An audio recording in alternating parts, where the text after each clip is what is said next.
Welcome to the Marketing Funnel panel for NERFA. I'm really glad you guys are able to join us tonight.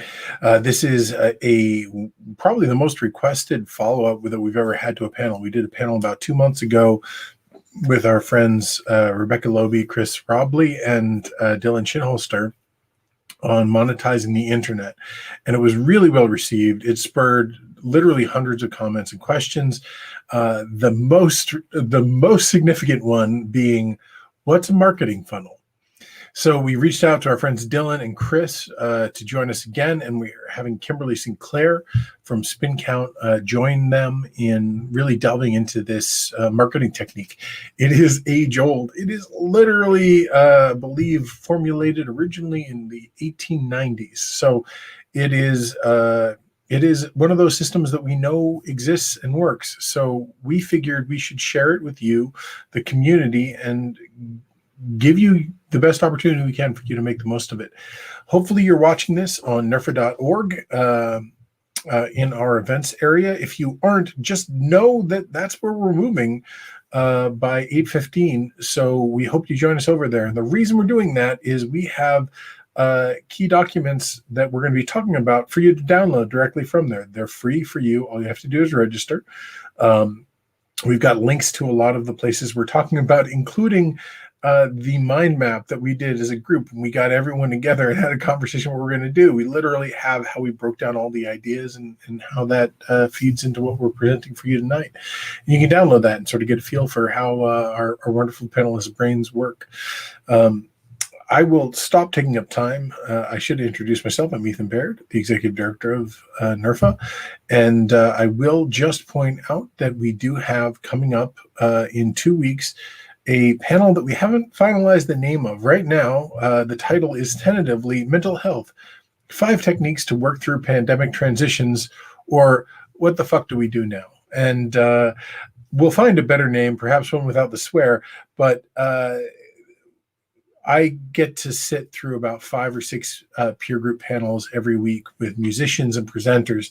And the most consistent thing I've heard for the last 3 weeks is, oh my God, are they booking now? We better start booking.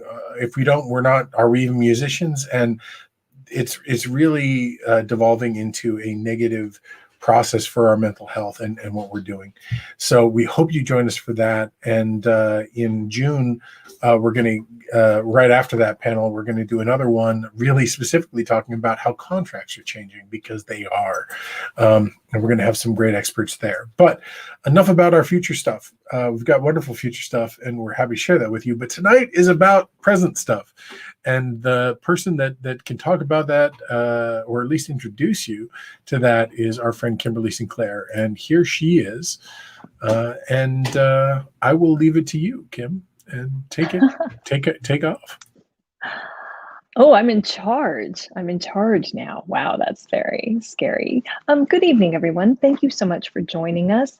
My name is Kimberly Sinclair, and I run SpinCount, which is a promotion and publicity firm and I'm coming to you from the South Shore of Nova Scotia, Canada.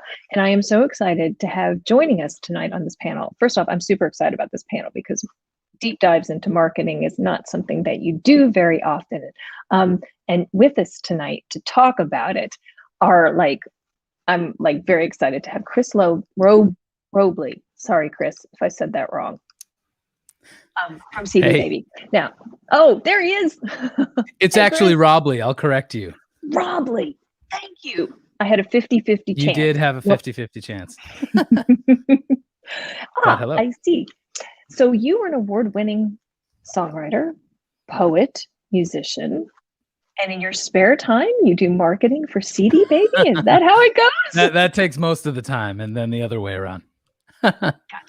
Although, actually, to correct, I am an award-winning poet. I don't think I've ever won an award for a song, though. So, okay. Well, lyrics, poetry. Yes. Technically, yes, according to the muses.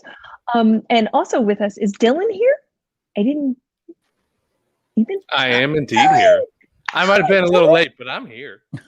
No, I couldn't see you, so I just wanted to know. And Dylan, say your last name for me. Shinholster? Shinholster, yep. Getting there. Nailing it tonight. And Dylan from ViewStub. So tonight we're going to talk about marketing funnels. So I don't know, Ethan, can you throw that graphic up there so everyone can, we're going to give you a little bit of background of where the whole concept of marketing funnels came from, and a big overview, just, the big picture here is a marketing funnel is a marketing term for how to convert your casual consumers to paying customers. A very simple concept, not so easy to do. So that's what we're going to talk about tonight. So who wants, let me go over, there you go. That's what we're looking for. That is the mind map that we did to talk about it. So Dylan, do you want to kind of, I'm sorry, I'm looking at the map. Dylan, do you want to kick it off and maybe tell everybody a little bit about yourself? And because we talked a little bit to Chris, and then we'll go into the marketing funnel. Sure. Yeah. I mean, so my background is full-fledged marketing. A few years ago, started a marketing agency working in the real estate space and actually in the music space as well. And then transitioned into an event business just because it was more fun for me. And I realized that I was doing a lot of event work anyways. So I transitioned into that. And then I still do that full time. And I am also outside of that chief experience officer at ViewStub, which means I get to do more events and more funnel working and more marketing and for that company, as well as the host of Event Masters, which is just my show to just ramble every Friday, pretty much. Cool. Well, the first panel that we did here at NERFA, I think it kind of skimmed over the surface. So Chris, do you want to maybe give a little background on marketing funnels and the whole, where it all came from? Yeah, and I'm not really a marketing historian, so I might get a few things wrong. But the general idea is that these practices have been around for 100 years or more, maybe 150 years, and they're based on something called direct response marketing, which is this idea that you're going to send a message. You have a product to sell or a service to offer. You need to get a message out there that hits the right people, the right targeted audience, that your messaging is crafted with them in mind, and you also know exactly where they are in relationship to your service or product. So you have an idea whether they've ever heard of you before, or if they've maybe interacted with you a bunch of times. So you have a clear idea of who they are. You reach out with the right message, and then they do something. And so direct response is literally mailing something back in the snail mail, or redeeming a coupon. There's an action they take that's trackable, that gets back to the company or the marketing service, and they say, oh, that person did this thing. We now know to add them to this new group of people. Because you know where they're at, you can take them on a journey. You can sort of warm them up to your product. I keep saying product. Let's talk to musicians. You can warm them up to your music or your concerts or whatever the thing is you want them to do. Get them closer and closer to taking that eventual action. But know that they're not going to take it the first time around, usually, especially if they have no idea who you are. You're reaching them cold. They're a total stranger. So you have to do some things to warm them up, to make a good impression, good introduction, and then sort of slowly work them towards that thing of buy a vinyl record or come to my concert, whatever it is. I think that'd be my summary. Perfect. Dylan, let's pick up on what Chris was just talking about, and how. So for artists, musicians, events, music, let's just start at the 20,000 foot view, just to pick up on what he was saying. And how would you start? How would you suggest an artist, musician, presenter, whoever starts with, what would be the first step or maybe the first tool they should look at? Yeah, I mean, the first step for me is always identify, because before you can identify really with the end result of your funnel, where you want to send them, just think of it, when we say funnel, it's literally, the point of it is a funnel. So it comes from what he said of not knowing you all the way down to buying whatever it is you're looking to get bought. It could be your album, it could be your event, it could be your concert, it could be your streaming sales, it could be your Patreon for your monthly fan club. All of it is at the bottom end of that. The objective. That's what you're trying to get them to do. And to me, the funnel is just a relationship. So it's a relationship path. So at the top, I always tell people, focus. You got to, before you know where you're going, or to know how to get there, you got to know where you're going. Good Lord, if I could talk today. So I always start with the end result and reverse engineer the funnel from there. So I have to, and I always tell artists and entertainers and anybody, establish where you want to go first. What is that end result? What is that product that Chris is mentioning that you're looking to buy? Or is it the song? Is it the new album? Is it the event? Right? Identify that, because then that is going to dictate your next steps once you reverse engineer everything from there. And then that allows you to actually make decisions a little bit better once you know where you're going. So that's my first thing to everyone, is just understand where you're going. It's that whole cliche start with why thing. What I think the funnel itself as an illustration is really helpful, because if you think of the top of the funnel is the biggest area. So you're going to be hitting the most amount of people. And then as they get closer and closer to what your objective is at the bottom of the funnel, that group gets smaller and smaller and smaller, because you're whittling it down to your true fans, and the action that you're wanting them to take has a higher and higher barrier, I guess. So they're less likely to take it, but when they do, they're sort of your true fans at the bottom. Correct. Okay. Yep. 100%. Perfect. So for people in the audience, let's use a real life example. Say you go to a concert, right? And you've got all these different type of people in the audience in your funnel, right? So Chris, how would you describe the people in the funnel? You have the people on the outs at the top, right? You have all the people, and then you're kind of whittling them down. So when you start with a group of people in your audience, you've got your super fans there, right? But then you've got your people who have come just because it's a show and they're out, or there's people there for experience. Am I right when I say that there's different types, and then you're putting them through this funnel? Okay. Yeah, and you can sort of segment them and categorize them however you want, whatever's useful for your objective. I usually talk in terms of temperature. So like cold, those are people that don't care about you. They might not know you exist. If they do, they don't care. And then you get them lukewarm, you warm them up, and then it's, like hot temperature. That's a customer. That's someone who is buying your merch or paying to come to a concert, something like that. I suppose you could back up and say warm is that, and hot would be the super fan who's going to come every time you go through town or buy every release you ever put out, something like that. But I like to talk in temperatures. But yeah, you can assign various objectives or actions they've taken to any of those kind of phases in the journey. I like that, hot to cold. That makes a lot of sense. Plus, that's, a game we used to play as kids. So, which makes sense. Okay, so now we've got it identified. You've got your really super fans, which are hot, and then you've got people who know you, but okay. So now, this is where it gets interesting. How do we identify who's who?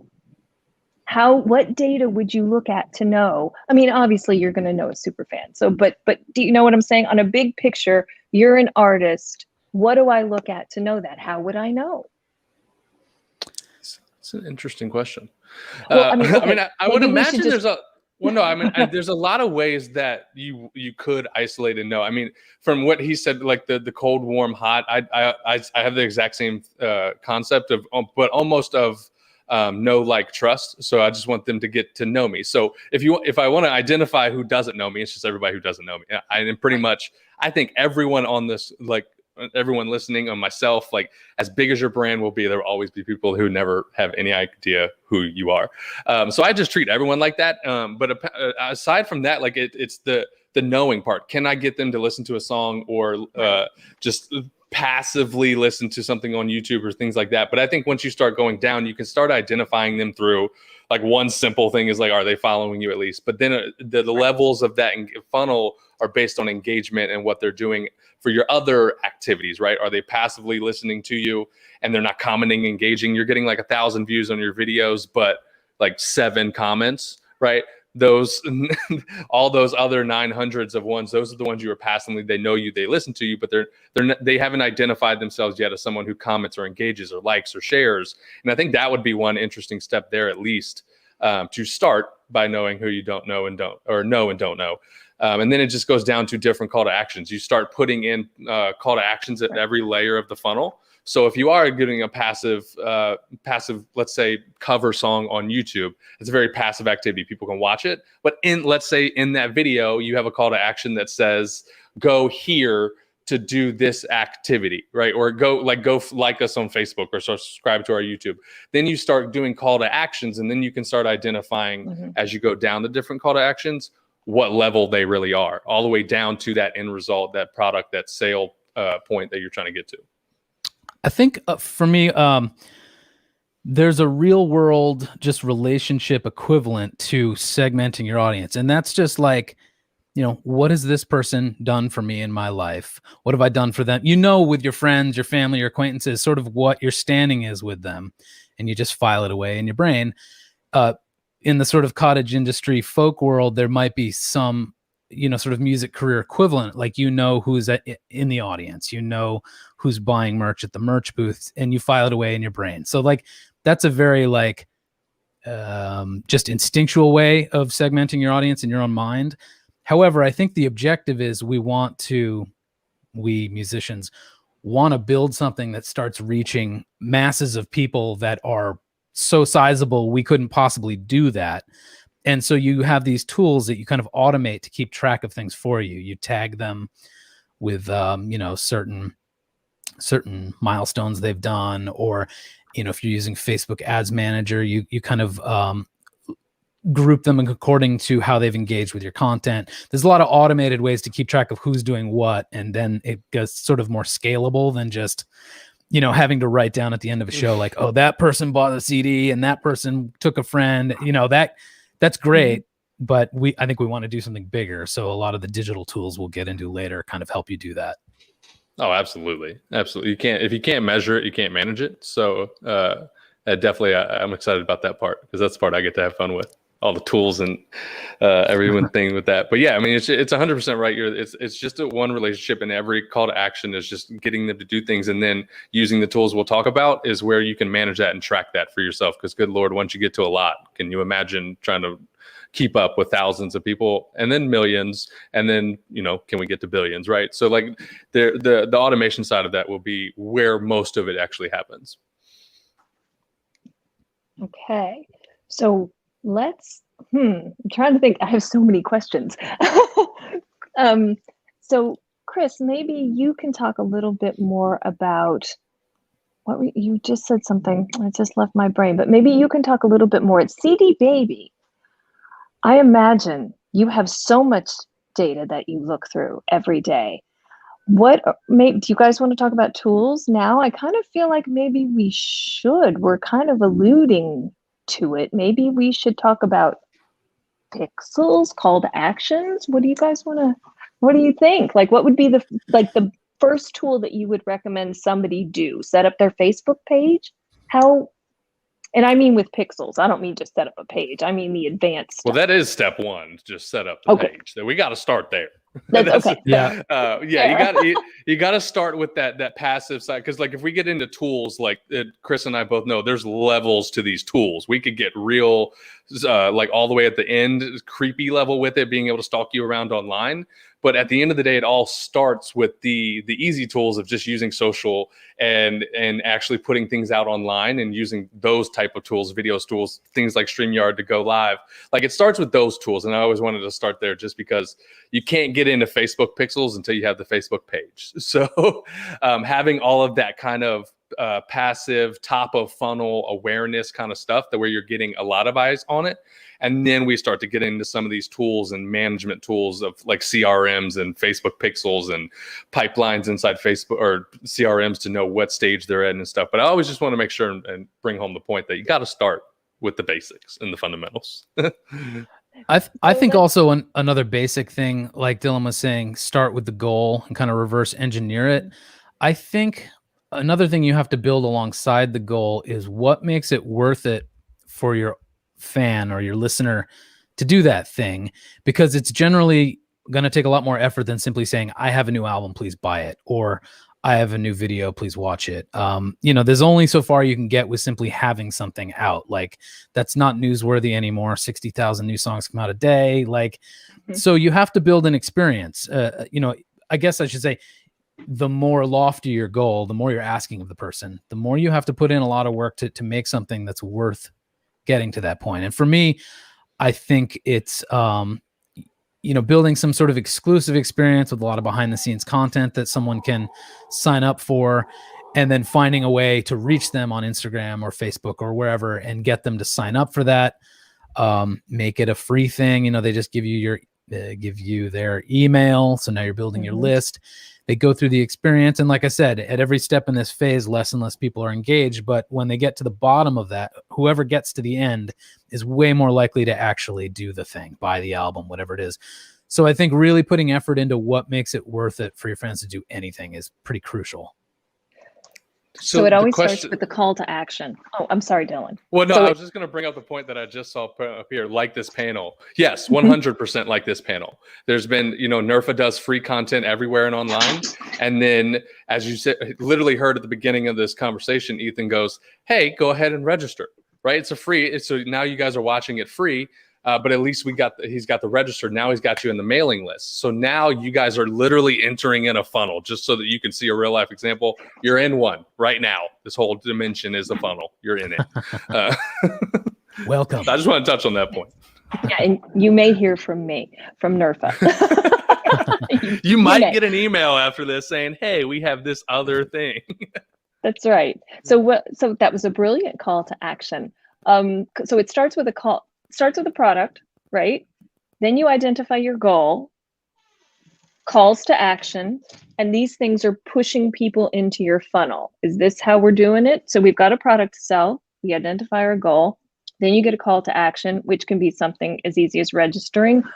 I always love it on people's homepage. When you visit someone's website, I'm a big fan of above the fold, that's an old newspaper term where it says, you have to have a call to action. And then do you reward them? Do you guys suggest that you reward them? Like you get a free song, like you were saying, Chris? I absolutely, there should be a reward. I don't think so. I'm very opinionated about the free MP3 thing. Like we're done. That's not a thing anymore. No one wants MP3s. So that can't be enough. Like everyone can literally just get their phone out and hear it on Spotify or whatever. So it has to be something, again, that's another area. Put some care and thought into something that feels special, that maybe is, just something beyond here's a free file that you have to manage on your computer. But yes, and don't do what everybody else is doing too. Right. But yeah, no, I think you're 100% right. It's once you identify the why and the who and who you're, because obviously all entertainers have different. I want to touch on that as well, just because I didn't want to glance over. You do have to know who is your target market, right? Folk music probably has a certain audience versus rap or country, and so you just need to be able to identify that and maybe figure out where they're at. And where they spend their time. Are they on Facebook, YouTube, LinkedIn? And then yes, every step is a call to action, and then that action has some sort of reward or incentive base for achieving that action or doing that action. So it could be as simple as getting access to this panel, right? And then here it might be an access to another upsell panel, or in you guys' case, let's say you're just doing a free live stream on your Facebook or YouTubes and things like that. The call to action can simply be like, hey, if you want to hear more, if you want to get behind the scenes, if you want to learn more about my story, sign up for my newsletter. I put it out every 3 days, and it's actually valuable because you curate that content in a very valuable way. And then that next call to action in that newsletter would be a call to action, right? About, hey, I'm doing an event this Friday night. You guys should come out. And every level you're going to see, as Chris said a couple times now, but I want to make sure people understand it. You're going to get less and less people doing those call to actions, but that's the point. You're getting down to that core fan base. So it does start with every call to action and then having something of value to provide them in return for that action, whatever it is. It could be $14, but that return on that 14 is the album or your ticket sales or something. So always have something cool and exclusive. And I always just say, just do cool things anyways, and you'll have better luck. Well, that was just one quick thing I wanted to say too. When you said do cool things anyways, I feel like at the top of the funnel, it's less about the call to action and the objective than it is just getting good stuff out that warms people up. You don't ask anything of them. It could be that you're using one of your best performing videos as an ad that's hitting targeted traffic, but people that don't know you, and you don't even put a call to action. There's just nothing but a video and a little bit of copy, a caption with it. And hopefully someone just is scrolling, they stop, they like it. They don't even have to do anything else, but now through these automated systems that I think we'll talk about in a bit, but you as the artist will know, oh, that person watched X percentage of this video. I'm going to send them another video now. Now they're going to be in this audience that just gets my Instagram pictures that are goofy or whatever. And it's still just about being you, showing people who you are, warming them up. And then sort of the more they do that, then you can get into the kind of the more hard sell stuff. Oh yeah, no, I'm with you 100% there. I think the higher in the funnel, the less salesy you're being.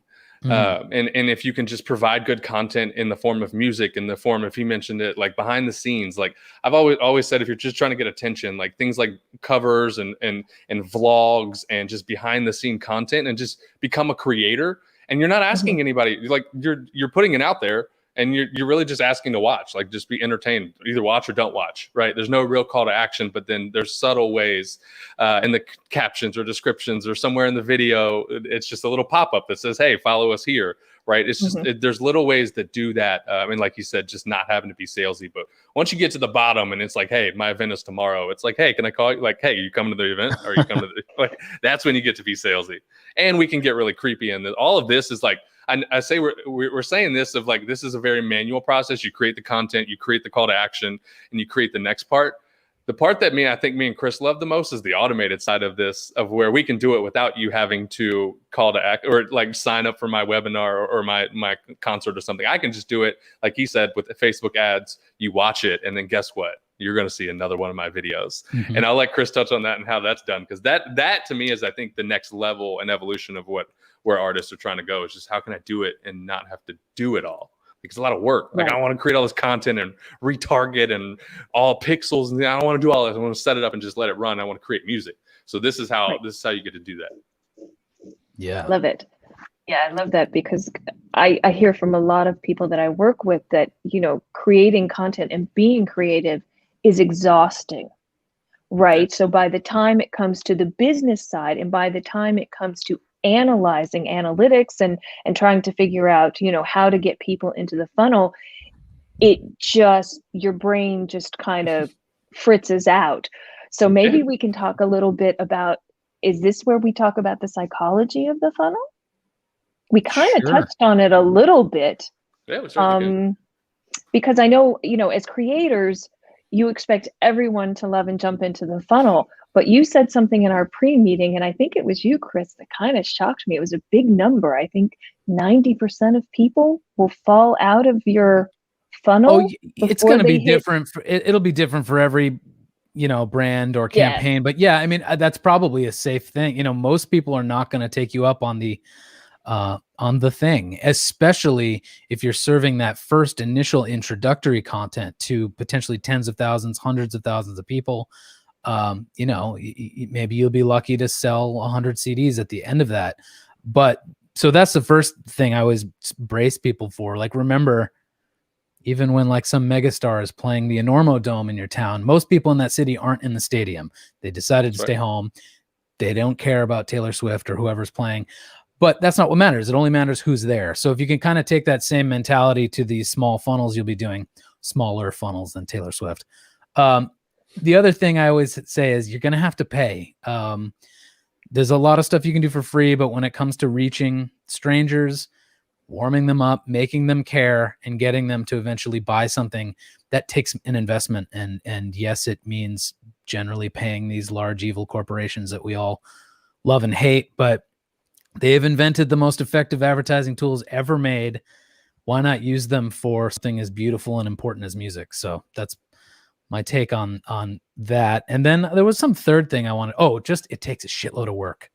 Building funnels is really a lot of work, but hopefully, as Dylan said, you build it well, you do some testing, you're very hands-on, and then at some point it just functions and you can kind of be like, all right, I'll be back and change the oil once in a while. Right. That's when it gets fun. Yeah. But they do take a lot of work I started a company based off, I was letting creatives create, because I understand I'm not a creative. Like, I'm creative when it comes to business strategy and funnel analytics and things like that. But like creating music and an artistic side, I can't do it. I can barely keep up with my own show. So pumping out content like these entertainers and artists it doesn't work for me. So, but I always said that, like, I think a lot of entertainers would benefit from having more business side friends. Like, how can you set your ecosystem up in your network to just where you could focus on creative and bring in someone? I would attest to a lot of that.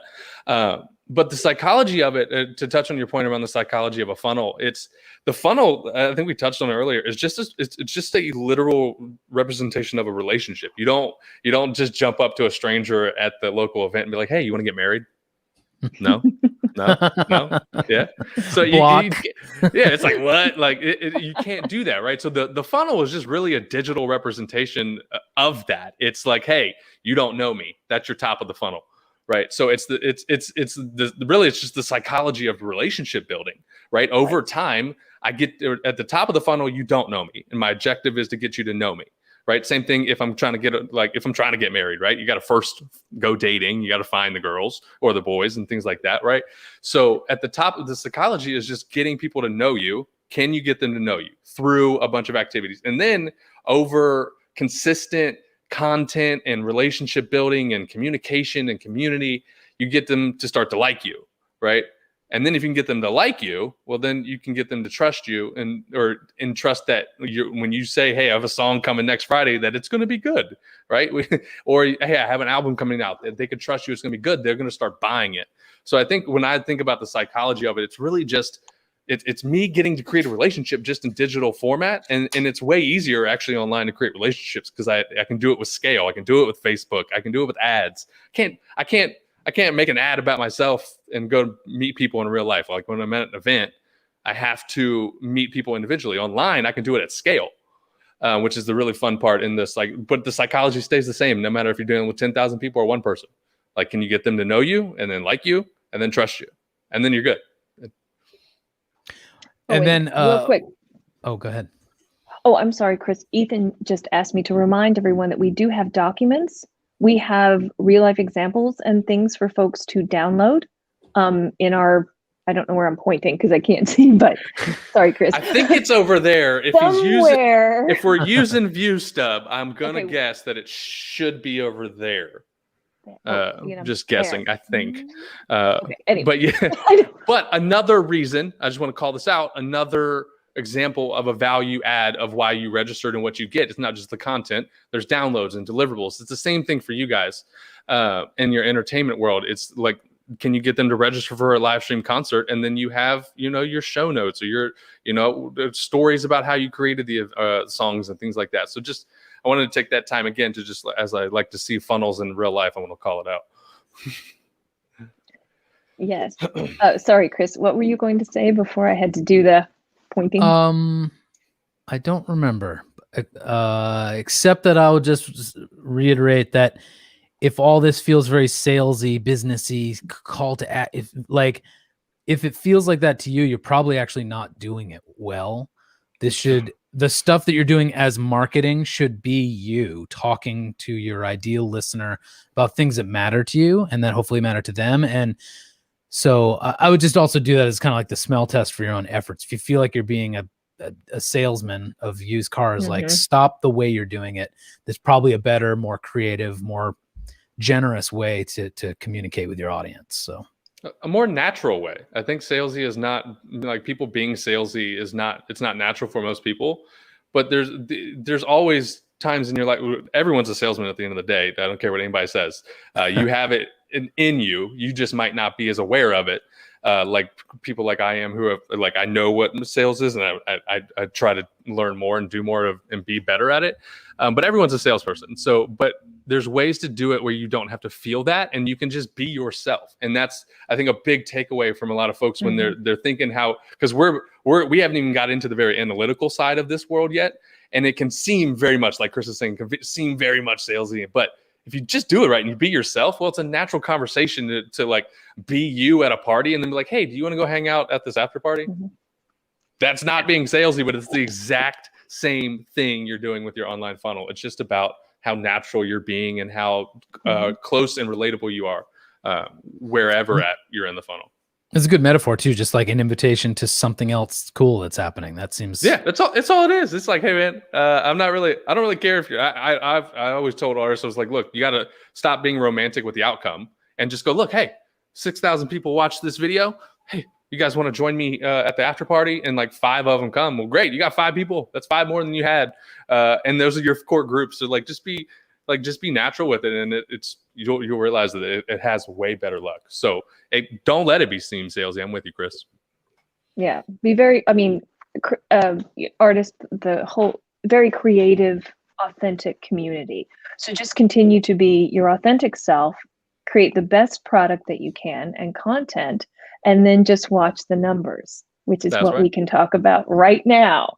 You guys want to get into the tools because it might be kind of fun. Yeah. Well, on that, I just want to finish it up with, at the end of the day, no matter what it is, people don't buy into you just because of your music. They buy into you. So your funnel is just, like I said, a relationship building you're giving people a relationship building chance with you. The music is just a tool to build that relationship. They're building it with you. So just make sure you guys understand that. And it's just at the end of the day, just be yourselves. That's what we're buying. You know, I like your music, but I become your super fan because I like you and I support your beliefs and your everything. So always take that into account. Exactly. Now let's move into the real analytical side, the numbers, how to stalk people online. Well, I was looking at the mind map that we laid out, and I was like, well, we did that.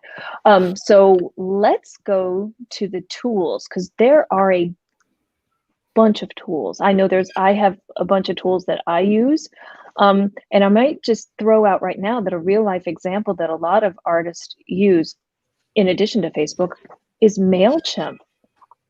Can we talk about email marketing for a second? Because it's the biggest type of marketing. And I know I just screwed up my own plan, but how valuable is email marketing? Maybe we should just talk about this for a second.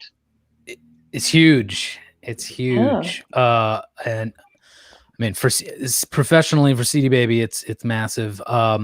In my own music making, it tends to be the thing. I'll get all the impressions and comments in the world on social, but when I post something about buying my album on social, not so much. When I when I send an email asking for that same action, I get the results in email, because the people who have self-selected to be on the list are also that audience. That's, the most likely. And so yeah, I think tagging people or grouping them within MailChimp is really important as well. That's sort of just making sub segments of your overall list. That's one way to kind of speak more directly to people where they're at in your funnel.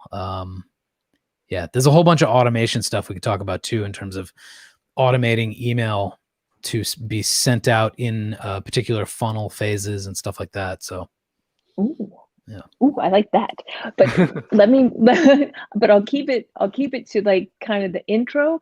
Here's a tip for anyone who's watching. And if you have a MailChimp, you can go in and find out who opens your email the most. MailChimp stars them, right? If you got a bunch of 5-star people, those are like your top fans because they are the ones. And then you can connect them to if they bought your product, right? And then if you can see that, then you're cooking. Now you got somebody who's really into you.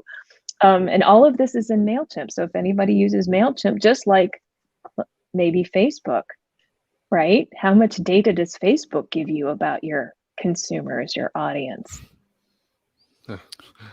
Sometimes massive. Too much. Yeah. No, I think email it's definitely, it's probably one of my favorites, but it's because I've understood my market and who my audience is. So I always tell people, like, always think back before you go email, before you go Facebook ads, before you go YouTube ads, before you go Spotify song streams or things like that. Just understand where your audience is. Like I have clients and events and things, like they will never open their email. I can come up with the catchiest subject line on this planet.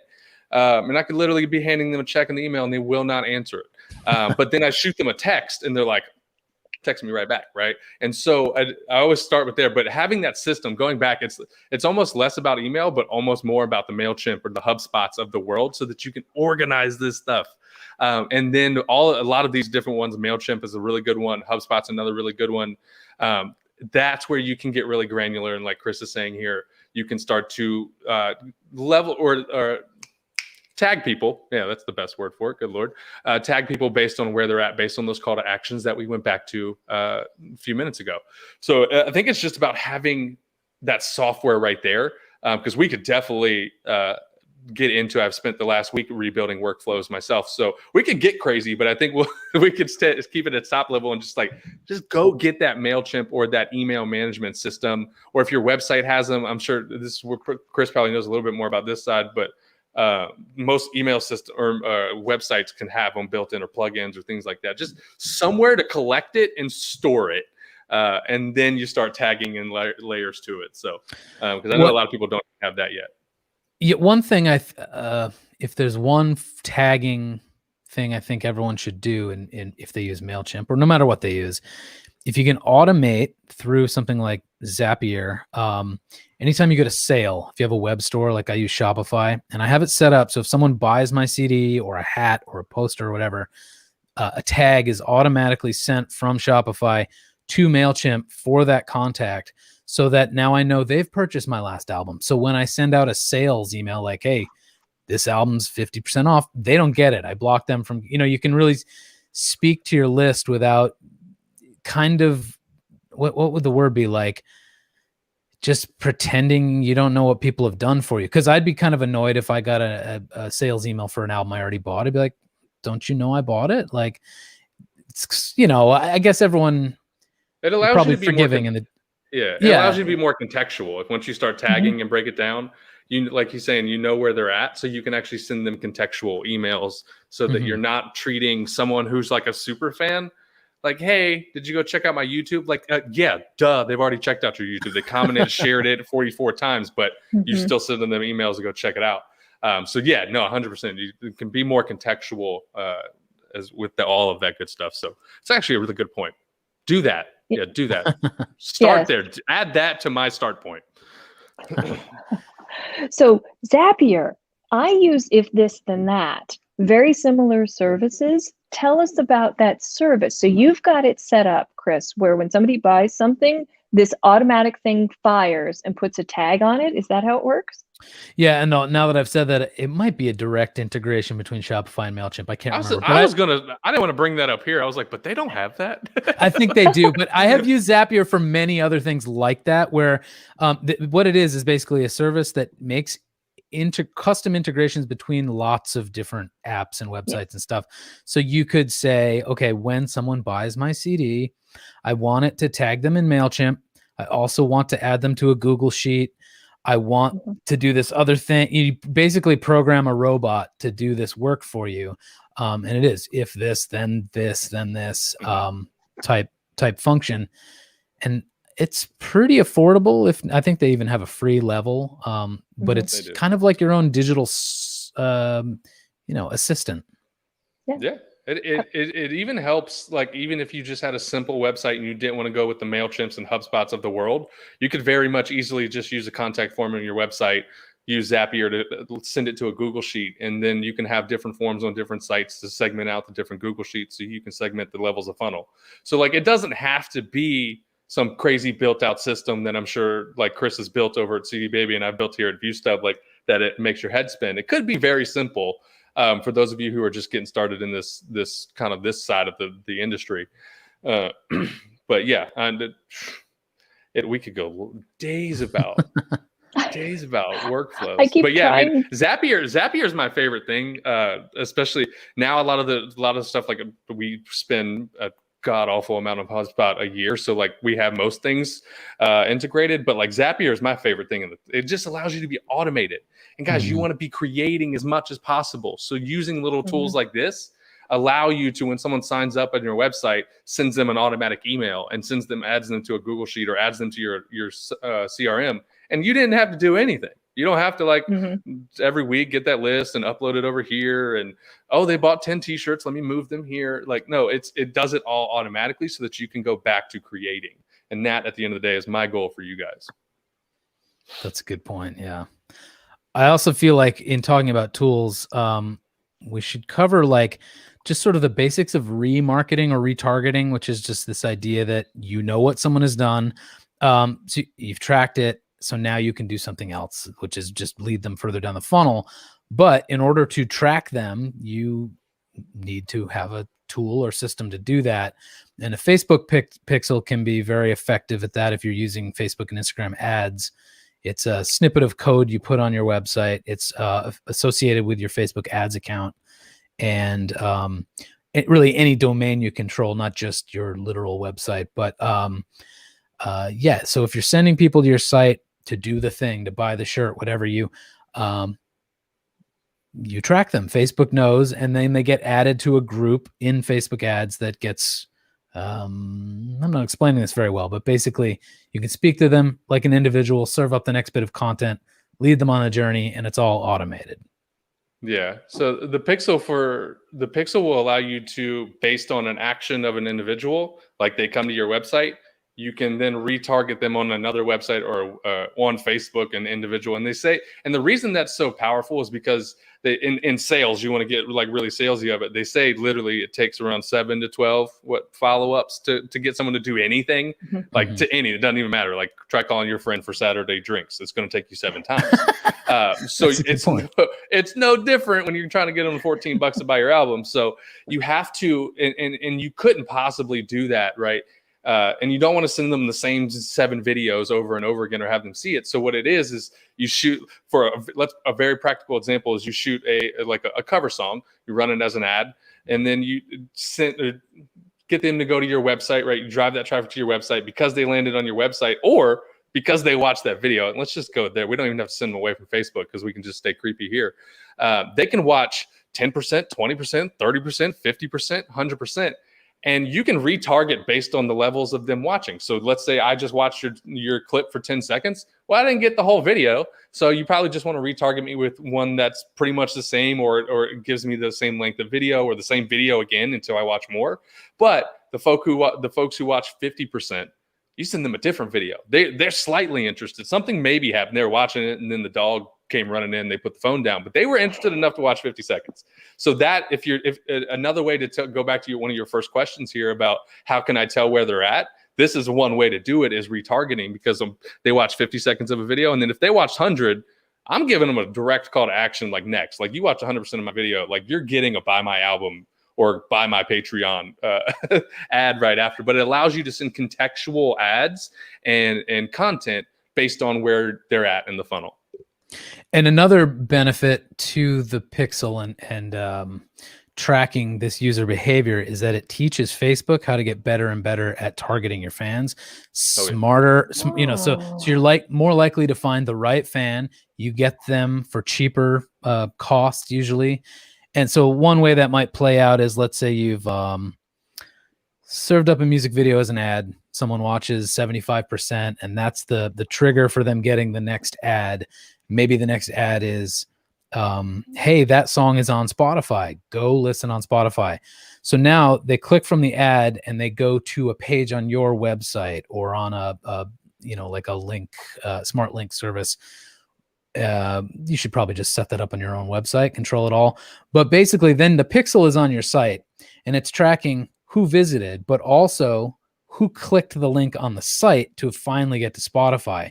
So now Facebook has 2 more data points, like who was interested enough to click the ad and go to your page, and who really wanted to go to hear that song so much that they took that extra step and ended up on Spotify. So now you can say, hey, take a snapshot of those types of people and go find me a lot more of them. So then when you're reaching out to strangers, Facebook has more and more and more information about who your ideal audience is. And the more you feed it traffic and money, the smarter and smarter it gets, because the more data it has. Funny how that works, though, Chris. Yeah. Got to feed it more for it to be smarter. That's true. You'd think a $100-some billion company would have their AI figured out by now. But no, he's 100% right. There's so many, and that's where the creativity side of it comes in. And that's also where for those of you who are maybe thinking, I don't want to be salesy. Well, this allows you to be that way without them really not knowing that you're being salesy or doing call to actions. Like simply because they passively watched your video, you can then take them to the next step of the funnel, and so on and so forth, right? And you're doing that in a very natural way because you're not going, hey, buy this, hey, do this, hey, do that. It's just simply based on their actions. So that's why we wanted to really touch on this, is because that is your passive format and not having to be salesy. It does it for you. You can do it on Facebook. You can do it on YouTube. You can do it on LinkedIn, or you can do it on LinkedIn too, but I don't think too many of you guys are on LinkedIn. And you can do it on Instagram and Facebook and all of that. So, and I'm sure TikTok, Snapchat, I was Twitter, about to say all TikTok's have. Before. Oh no, they all have sort of similar functions. I actually don't have a Yeah. lot of personal experience with TikTok ads, but I know it's a I thing. have not yet either. They are a thing though. But yeah, I mean, oh good Lord. There's so many examples of that though. And that's where it goes back to the point of creators get to create. So you get to create more content. And it comes down to, can you put out more content and then have the fit, like you can set up your retargeting to go into your email management system. And then this is where it all just starts to work for you. But it does involve a lot of testing, and this does involve investing in yourself and your business. At the end of the day, I get you guys are singers and entertainers and artists, but you are a business. And so I want to make sure you're not forgetting this side, and or just making sure you have a team that has this side. I'm sure there are plenty of people who would love to do this stuff for you. It sounds to me, well, it doesn't sound to me, it is that all the folks who we're speaking to tonight are endless creators, and they're doing all of this anyway. What we're trying to do is give them the tools to make it make more sense to them, right? Instead of just throwing everything at the wall and seeing what sticks, we're drilling down, using the funnel to drill down. Okay, so now we've got our MailChimp, which we talked about. Email marketing is massive. Pay attention to your email lists. Use the segment features. Do not do not overmarket to people, right? Do not, just take all the best practices from email marketing. But let's go back. Can we go back to the Pixel for a second? Because I know that I think we have something to share with folks to help them. Do we have a Pixel thing, Ethan? I don't know where Ethan went. Oh, the thing he was talking about earlier, I think, was installing Google Analytics on your site, wasn't it? Like a guide for that? That's what it was. Thank you. That's Google Analytics. There's Ethan. Thank you, Ethan. I love how he has a private chat to us, but puts it on the screen. I know. For everyone, for everyone watching our chat with Ethan, it's through. We're seeing what you're seeing. Anyway, thank you, Ethan. So it's Google Analytics, which maybe we should touch on that, since I know we're kind of jumping around, so I'm sorry. But there's so much to talk about, and it's all just in my brain. So where do you guys want to go next? Google Analytics, Pixels, your. I think the probably the best place to go before we go into Pixels are definitely good, but you got to have a website. And I think a lot of you do, but I think, yeah. So the website, and obviously you can use the Wixes and the Squarespaces and the WordPresses of the world. But there's this also this term of a landing page, which is just a singular, narrow, focused website. Basically, it's just a one pager, really. And that's where it's based on different campaigns. So it's less about your website, which you probably built like 6 years ago and haven't touched since. These landing pages are built like for different campaigns that you're doing. One might be to get the download to Spotify. One might be to buy your album. One might be to just follow you on socials. One might be to come to your events. But this is the idea of micro websites and micro sites to drive traffic to that you can then go back and install these pixels on. But that's why I just wanted to touch there of sites like ClickFunnels or phone sites and other landing page builders. There's tons of them out there. Lead Pages is another one. But it allows you to create a lot of these micro one-page sites that you can then use for all of your different campaigns. And then we start implementing in the Google Analytics and Facebook Pixels and things like that. But you got to start with the foundation and basics of just having some sort of website. I don't care if it's on ClickFunnels or Wix, but you got to have somewhere to plug in those analytics and Pixel. And I think, in talking about a landing page, there's also a particular kind of a landing page called a squeeze page, which maybe it's the same thing, but it's essentially the idea of a squeeze page is there's nothing else they can do except the one thing that you want them to do. There's no navigation at the top. There's no footer, no distractions. They can't go anywhere else. Literally, they can either proceed or X out and click the back button. So it's a landing page with no other options, no distractions. And you can, I have a Squarespace site, and they make it kind of tricky to create them, at least with the template I have, but there's some code that you can do in the, what's it called? The custom code injection place to get rid of the top nav and the footer. So you can, even with Squarespace, make squeeze pages. Yeah. And the reason you would do that is just based on distractions. If you're trying to get someone to do something, you don't offer them alternative things to do.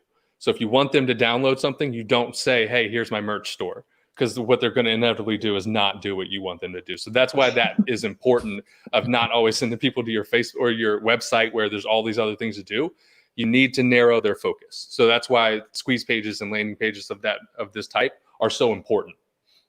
And I even do that with smart links. Like, instead of having this the smart link with the Spotify option, the Apple Music option, the whatever else, I will create a landing page or a squeeze page that's just for Spotify, and another one just for Apple Music. And then I use the Facebook targeting according to their interest to just know that I'm serving the ad most likely to Spotify users or to Apple Music users. And then they get to this page and there it is, play on Spotify. There's no other. I don't know if it's worth the time, but I still do it.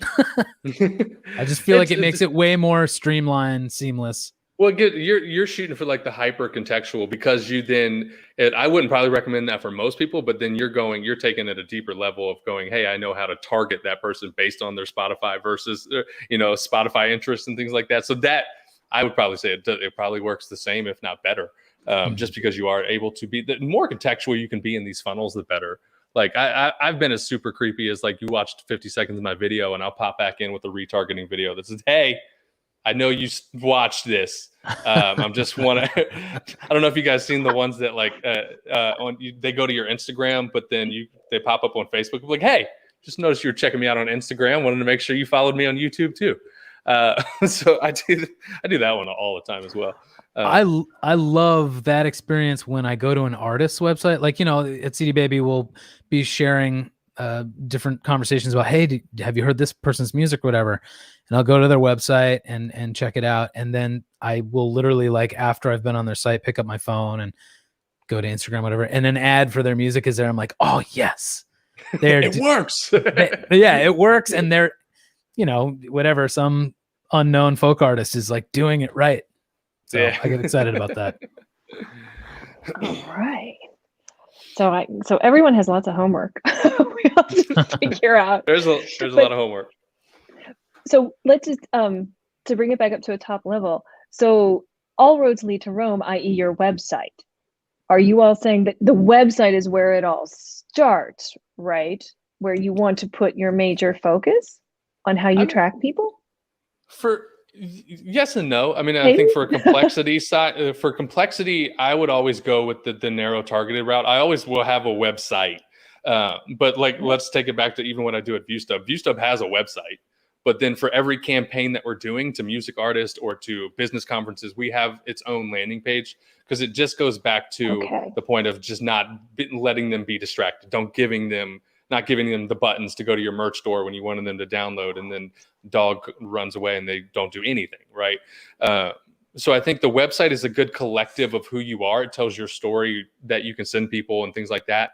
And then having the landing page approach, though, when you are going into active marketing and retargeting and campaigns, just so that they can be more effective. Because I don't think a website, in my opinion, is the best place to drive traffic to. Yeah, I definitely think of websites somewhere in the middle of my funnel. I guess if I'm talking about my own music, it's like I'd be using social media ad platforms to do the real outreach and getting people interested. And then when I have an offer, like a real specific thing I want them to do beyond just like me or be interested in me, then I would drive them to a website for sure. Yep. Okay. And again, to go back to the previous example, I would drive them to my website, even if what I want them to do is go to Spotify, because that bridge in between Facebook and Spotify is, even though it puts up a hurdle for them getting to Spotify and listening, it actually gives me more qualified results. The people who do finally get to Spotify are motivated enough that now I can target people who are most likely to do that behavior, I guess.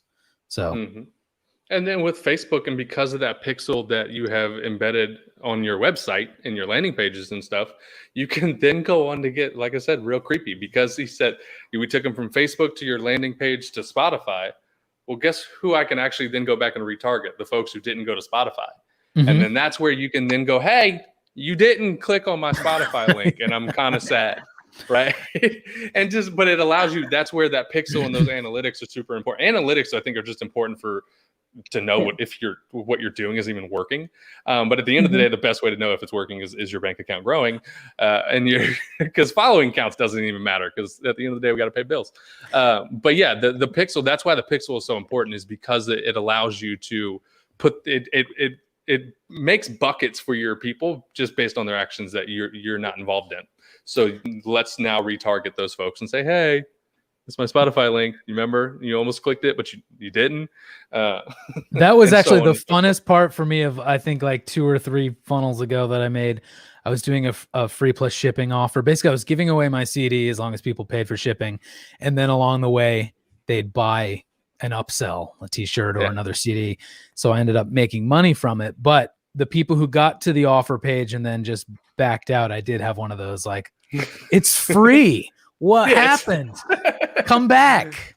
It's like Amazon's cart optimization in like Facebook world. It's just like, hey, you know that you have these things in your cart and you didn't buy it. It's like, hey, I know you went to my website. Like, do you remember this picture? You see it? Why didn't you click on it? So that's where you get to have fun with ads. And if you, like, at the end of the day, I've always said, if you can make people smile, then you have them forever. And those are the little things that will make people smile in general. Because if they're clicking on your website to begin with, if they clicked, they told you what level of fan they are. If they didn't go all the way through, you know now where they are in the bucket. But then you can turn around and make them smile, and they might just go to Spotify because of that, right? Hey, you didn't go. Okay, sorry, I'm sorry. And like, you click over there out of guilt almost. Yeah. So yeah, that's the fun part about the pixel and things like that, is you can really, and it also allows you to do it on other websites. If you're scrolling blog sites, you'll see you can do pop-up banners and things like that. So you can really start to stalk people around the internet when they're out just moseying around. They'll be on like HomeDepot.com and see your banner ad, which makes it real creepy for them. So, but you're in there everywhere, and you have to be anywhere and everywhere at the end of the day. The whole idea of omnipresence, you have to be touching them as much as possible. And the ads, and based on your website, the pixel and the ads, it allows you to do all of that a lot. And so that you can go back and create. Dylan, I just want you to make callbacks for me. Oh, hey. Oh, hey. I'm trying to get my, so I do that for events and things like that. So if I'm trying to sell events, I will literally, like, I've gone as far as getting my headline artist to make me a video that says that, hey, I noticed you weren't, like, I thought you were going to buy a ticket. What happened? And it comes from like my main artist or something, but I'm trying to let ViewStuff get me to do it too, because it's a little more fun and less professional, but it's always more fun. I just want to make people smile. So. That's awesome. I love it. Okay. So, oh, wow. Okay. Did we talk about ClickFunnels? Because I feel like this would be a good time to talk about that. It goes into what we're talking about. Yeah. I keep making this funnel. I don't know why. Guys, if you didn't know what a funnel was by the time this is shape, okay? Goes like this. Yeah, no, I mean, ClickFunnels is just another landing page builder at the end of the day. I would say they're probably one of the bigger names outside of like the website builders. They are just built on their landing page built with the idea of funnels built in. So microsites with a funnel-like activity just to get to checkout. So if you're sending someone to that site to download your Spotify, because they click that button, or let's say they opt in, it'll take them to an opt-in page. Just thank you for giving me your email. Because of that, here's this download here's this down, not an MP3. We won't say that around Chris, but here's the download to my original sheet music that I wrote or something like that, right? And then because they did that, it takes them to another page that says, hey, thank you for downloading that. I wanted to offer you a free t-shirt. Enter your shipping address. Hey, because you did, and then you put your shipping address and hit enter, and it's like, hey, by the way, I have an album. You want to buy it? And it's literally just a series of like basically landing pages that take you through that funnel, right?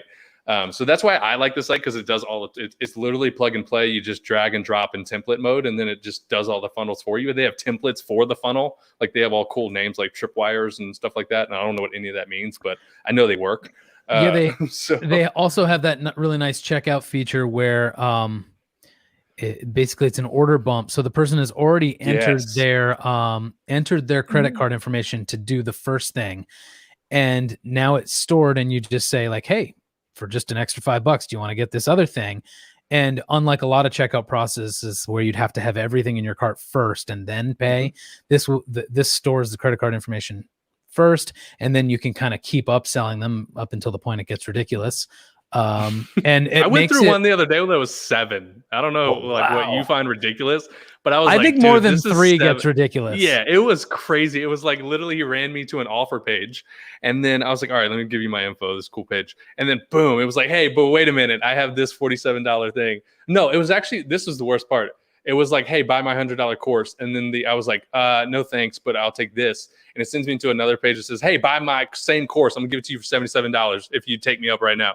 And then the next page was, hey, buy me you know what? I maybe 77 was too much. Will you buy it for 67 right now? And then at that point, you're like, I'll just keep clicking until it gets down to $15. I was like, no one be this guy. But it baffled me. But you're 100% right.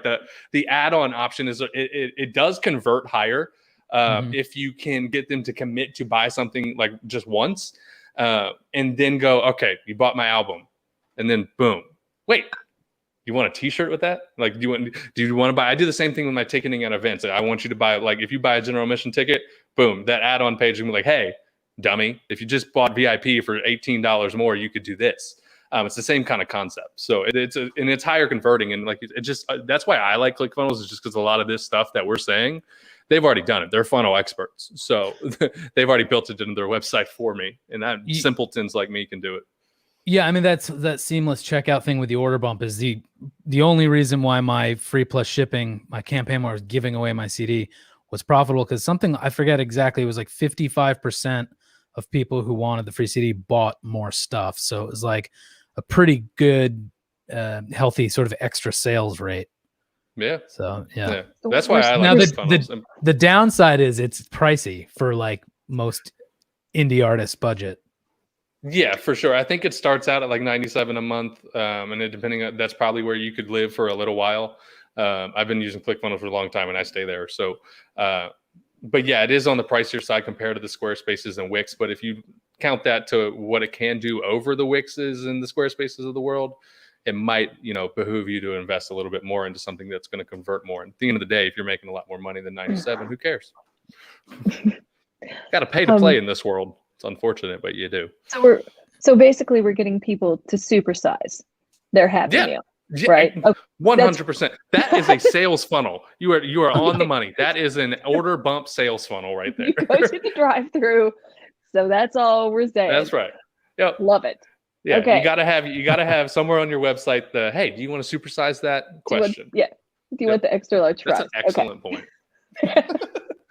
Leave it to me to bring it back to the food. Now I'm hungry though. I know I'm hungry too. I was like, great. No, I want supersized fries. All right. I know. If only. But instead of that, I want to create a funnel landing page. Little old me on my website. How would you all suggest, if we just did a basics 101 for people watching now, how would you suggest they do that? What should they do? I've stumped the panelists. It's from Ethan. Okay, I'd say start with what Ethan was saying. Make a landing page with no distractions, just the one thing you want them to do. Make sure you've got your pixel on that page. Then create a good ad or a good message that introduces people to what you're wanting them to do, that you will serve up on YouTube, Instagram, Facebook, wherever you feel comfortable advertising. And I guess I should also say you don't need to advertise if you have a sizable audience and you can actually reach them organically. Just try that. Get them to your landing page and then make the thing worth doing. To kind of go back to the very first thing we said is, make the offer worth it. Yeah, you hit the nail on the head. First of all, you got to make it worth it. But if you're going into building a landing page, I always just start with like showing them the value. You got to tell them what it is, why it's valuable, and then ask them for the sale or the opt-in or the whatever you're looking for, the call to action. So if you're building it, it's really just, hey, this is what it is. This is my album landing page. Let's keep it real simple here. Album landing page. Why should you buy it? Well, I just put in 14 years of blood, sweat, and tears into this. This is the story. This is why I did it. This is what my inspiration was. Buy my album. Like at the end. So if you want to keep it very basic, that's it. You can go super level with it with adding in testimonials because I think that's something entertainers don't do all the time, of getting like reviews and testimonials from their people and their audiences. So you can add those on there, but it's really just you're trying to back up through your copy and your graphics on your landing page. You're trying to just back up why someone should do what you're trying to get them to do. So if it is buy an album, right, you could get, tell it what it is, tell the story, get 7 testimonials from your last album that said, this album changed my life. It got me through a breakup, whatever you guys are doing. Right. And then that call to action. So that's your basic format of a landing page, in my opinion. Just keep it simple. Just keep it simple, stupid. The less on there, the better, in my opinion. The more you got to talk, the less valuable your product is, in my opinion. So just keep it simple. Tell them what it is, why they should do it, and then get them to do it. Okay, question. Do you all have a couple of examples of your favorite, something you did or a website that you just saw recently that had a marketing funnel when you went into it and you didn't even know it? Like Chris, I bet your website, if we went to your website, Chris, with everything you're describing, I imagine it's tasty with all these little things. I actually don't have one. Well, it's funny. I'm setting up. I just launched a new music video yesterday that is going to be the very like sort of top of funnel piece for a funnel I'm just starting to set up. So I'm at the beginning of launching a new one basically tonight. So I can't, so I guess check back tomorrow. But I have ViewStub funnels, but I don't know how fun those are to look at. But it starts with the same concept that we're what we do over at ViewStub, because you can take this and apply it to anything, is we just pump out a lot of content. So that's why I do the show with Event Masters, right? It's just a free thing. You don't ever hear me do call to actions. I can get in. I love getting into it with Ethan when he comments about parlor tricks and Coachella. But it's just me not asking of anything. And then we also have our blog, right? So we put out literally like 4 or 5 blogs a week. And then we just go onto Facebook and Instagram, LinkedIn, and drive a bunch of traffic to it and retarget it. But it all goes into what we're like. I don't have any practical examples except ViewStub. But it really just is, we're putting out a lot of content and then driving traffic to it, retargeting it with more call to actions to eventually get you to buy ViewStub. I just want you to become a package, right? On ViewStub. That's my goal. So we're just putting out a bunch of content. You go into our email systems too. He told me, Chris, do you remember at Coachella when they made the Tupac hologram? Oh yeah. Yeah. I don't know if Ethan was trying to say this or not, but he was trying to say it was a parlor trick. And I'm over here on the side of that was the most epic, one of the most iconic moments in event history. That's what we're referring to here. Parlor trick. I see. He said it was a parlor trick. It's some spite words. What's a grander room than a parlor? It's a stadium trick. It's a. I was like, the fact we're still talking about it 10 years later makes it a really cool parlor trick. But no, it's you're in a funnel everywhere you go, no matter website you're going to. And I could show you 5 that are working for us, but you're in them. You see them all the time. It's just you're not being as observant as me and Chris probably are when we go into people's funnels and we're dissecting it. Even if we just want to be a fan, we probably can't. I'm like, hey, I would have not written that email, but that's on them. But yeah, I mean, go to any website. Like you said, it happens all the time. The funnel's as creepy as it is when they, you start talking about screwdrivers and your phone picks it up and Lowe's shows you a screwdriver. You're in a funnel. Mm-hmm. You're always in a funnel. So there's really cool ways to do that. But yeah, I mean, I think just go look at any website and enter funnels. Yeah. I tell people all the time how I got good at it is literally just go stalk everybody. It's like, go look at what the big boys and the big girls are doing in your world and literally just look, like, don't copy them, their words and things like that. But what do they do? Like, do they drive you to their website? And just start to do that. There's a funnel. There's a funnel. There's a funnel. That Wait, I know that event. And was like, now wait a minute, what that's is the that? funnel that everyone's now in, right? They've Yeah, you're entered in this the- funnel. By the way, buy tickets. No. Yeah, you're in a funnel, in a funnel, in a You're funnel. in, yeah, That- you're you know, in the actually- inception of a funnel right now. That is an actual good point, though, because once you have audiences that you own and control, they can be in any number of journeys and Oh, funnels. yeah. So they all overlap. I Wow. could talk through, like, try to give the 1-minute summary of the last one I set up for my music, if it's helpful. So this is all stuff I set up in advance and then basically pressed go on it all. But I had a music video I was going to pay to go out on Facebook and Instagram. I set it up to retarget people who watched at least 75% of that. At the same time, I had a lookalike audience. I created a custom audience of those people and then had Facebook create a lookalike of those people. So at the same time as I'm driving the folks who had engaged with the video further down the funnel, I'm also using that data to get more new traffic to the video. Anyone who watches 75% gets this ad. That's me basically saying like, hey, I've got this behind the scenes thing. I think it was 5 days, like 5 days of behind the scenes content. No, it was 7. Talk through all the songs on my new album, get all this extra cool stuff.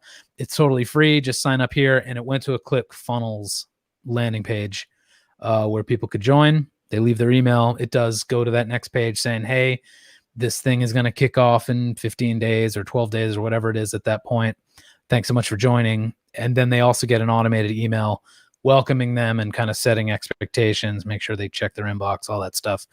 And then the day arrives and they go through this journey, which is basically 7 days. I can't remember now, but anyway, some number of days of automated emails that I kept pretty short, maybe a paragraph or so, leading to a landing page on my site, dedicated landing page for every day of this journey that had a bunch of videos, notes about the songs, lyrics, pictures, just whatever I felt like doing. And I feel like artists have a ton of opportunity there because whatever you're passionate about, whatever made you want to make this music, you can throw that stuff into this type of experience. At the end of that, then they get an email or two saying like, I hope you liked this. Here's the album. It's out. I'll autograph it. Please buy it. And so I think I spent $1,500 on the top of funnel ad, like basically getting that first music video to folks, and maybe a few hundred with the subsequent ads that are just set up. It's called a reach campaign, where it's basically like, this is guaranteed to reach the person who did this thing. It's not an auction really. It's just like, you're going to pay to definitely hit these people with a message. Maybe a couple, $200 or $300 on those types of ads to make sure that they knew about the ClickFunnels landing page. And, I had sort of humble results, but I made a profit in theory. I got, I forget, 400 or 500 emails. I think I got like 100 CD sales linked to that campaign. There was other stuff happening just from my existing audience and stuff, but tied to that funnel, I was happy with it. So it was fun to build and nice to like make me think through what I wanted to say about the music and all that stuff. So yeah, that was my last one. I think that's a good takeaway though, the power of storytelling throughout the funnel. Like you could have all these tools that we're telling you to have. You could set it up 10x better than I ever could, but it does come down to what you're saying and how you're saying it. So I think if I take away something out of what you said, it was that on those pages, it was storytelling. And this is your time to, once again, just start at every level of the funnel, start or developing their relationship with you and how much they know you and the stories and all of that. Like, start creating that. So as much as we're saying, yeah, ClickFunnels and this and that, upsells and pixels, like it does at the end of the day, will always come back to what you're saying, what you're doing, and how good the music is at the end of the day. Yeah. And it's pretty cool to build it all and then just be like, yeah, go. And just hit go. Yeah. Yeah. Because then you go right back. Because like, how long did that take you to make? Like, do you have a lot? I don't remember exactly. It was probably 40 hours or maybe more. So I can't remember. But that's another good takeaway is like, this stuff does, like, you might have to take a step back, right, and build a lot of this. But once you build it, then it comes, right? And I guarantee you're probably still testing and tweaking things like all the time. But at least you build it, and then you can go back to creating or serving, right, your community as they're going through that funnel. You can worry about serving that community as you're developing it. Yeah, totally. It sounds to me like this is a real life practical example that most people have probably done and they don't realize it. If you're setting up a Patreon campaign, everything you just described is something you would service to people with Patreon, right? Like if you're making the journey of creation, the journey of creating the album, all that content, the journey of creating the video, how it's being dribbled out, right? And I really love the way it's almost like a chapter. When you were sending the emails, it seems to me a chapter in the story. You were getting a chapter each day, and the end result was the full story. And I think that's just perfect. And I think a lot of people are doing that now, but they don't realize it. And that goes back to what we were saying, or what you all were saying earlier, that we're in funnels all the time. We're creating funnels all the time. But the key and the catch is to collect the data to the funnels. Okay, so now that we've done all of, wow, guys, this is so cool. I'm like on the edge of my seat. I'm like, this is so cool. So real life practical example. If you've done a Patreon or you've done something like that, then you have already created a funnel. So you have experience doing that. Am I right? That is 100% right. Woo! And Patreon for me, because I think the last time I was on here, that was what Rebecca was talking about. Like Patreon is to me the online equivalent of like fan groups and fan clubs. So like that to me as an entertainer would be my peak of my funnel. Is how can I get someone paying me every single month just to virtually hang out with me? Like that's it. That seems like the pinnacle. Like they could buy my albums and all that, but that's one off. And I'm here for residual income. I like, so to me, Patreon is that pinnacle that you're getting to, and it has its own funnels built in, as well as just to get people to subscribe to your Patreon, but also just as a higher level 30,000 point of view of your bigger funnel, Patreon, or that a Patreon like community where they're paying to be a part of it, is the peak for me, in my opinion. If I can get someone to pay me $7 a month just to watch me do what I'm already doing, just because they want to support and be that big of a fan, that's what I'm there for. I'm here for it. That's right. Yeah, exactly. Okay, so that's awesome. So for everyone watching, if you've done a Kickstarter or if you have Patreon right now, you're doing the things. So now let's give them maybe some tools which will help them collect the data from all the content that they're creating. I mean, I know we've been, but what, okay, let me ask you this. Oh, there's my cat. So what would you all suggest people start for tools? Or is this like a huge question? Well, we said Zapier, if this and that. Yeah. And the other one that I like is, but it's the same thing. If this and that. The Facebook Pixel you install. Yeah, and we should also probably clarify, in addition to having a Facebook page and an Instagram account and all these things, you also need, in order to create a Pixel, you need a Facebook ads manager account or business manager account. Right. So make sure you set up that dashboard and get your Pixel there. And then a website like Dylan I was about to say, I think the tools go back to just, the different, having a website. So ClickFunnels or lead pages, or like, I guarantee you, without me doing a lot of research, I could Google ones that are specifically made for entertainers. Like, I guarantee you there's a landing page builder out there that's like, hey, we only work with musicians. So just something like that, the Pixel, the Google Analytics, just so you can, like, if you can't measure it, you can't manage it. As I went back to that. So like having the Google Analytics and the Pixel, like the Pixel data will give you the data. So if you're looking to that data, that's the one place to do it. And just collecting it into your CRM, which is your MailChimp or your HubSpot or any one of those. They have all of those, I believe, have free options. So until you start getting into bigger levels, we're really not costing a lot of any more money. But for me, those are your main tools. I mean, outside of that, I mean, you could get real crazy with, social media tools to put you from what is it, Sprout, that can put your one video on 5 platforms and things like that. But like the fundamentals of you just need a landing page, put your Pixel, have some analytics, and then have a management system for contacts. That to me, and Chris might have a couple more, but that's all you need right there. That's what you need. Yeah. keep it simple, stupid. Now, don't go into what I do with like 42 other databases and email sequencing, and we could get real crazy with it. But keep it simple. Just keep it simple. I love Oh, it. in terms of keeping it simple too, one other thing is video is obviously like the most effective way of getting messaging out there, and don't overdo it.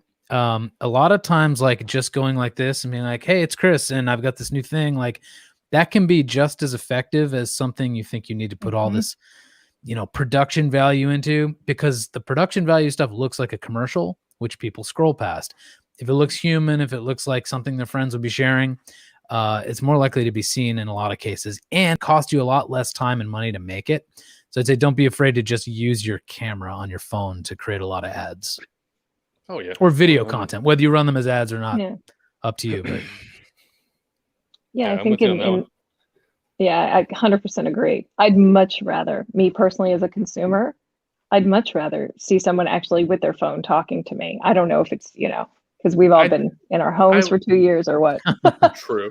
I will say though, the like using the phone to do a lot of content and things like that is a great and amazing and definitely more relatable. And I'd stop to watch it probably before a more well produced one, especially if you're just doing normal content and day to day top of funnel awareness style content. But at the same time, don't let it just be some low standard, low level cell phone. Oh. I just wanted to reinforce that point because I've seen it and I'm sure we all have. So at least like if you're singing, microphones help. If you are live streaming and things like that, internet helps. There is the balance though of underproduced and like relatable style looking content, and then that well produced content, and then the levels of production really to me fall down in the deeper you go in the funnel. Like if I go to see you in a concert, unless you're really built a brand around just like Kumbaya's circle, like it needs to be a well done show. So it just gives you levels to it, and because they're a deeper relationship fan, they get a bigger show, they get more production and things like that. So I just always like to make sure that, because I'm with you on the cell phone content, but then I've seen some really bad cell phone content. Yeah, So, not a flip phone. just make it look like you're trying. That is I just did a whole rant on this on my event show. Like it's just about just make it look like you're trying, and then you will succeed. Yeah, fair enough. What was it? God, I just had. Oh, Ethan with. Okay, so sorry, Ethan's text. This is how we're communicating. Ask the audience specific questions.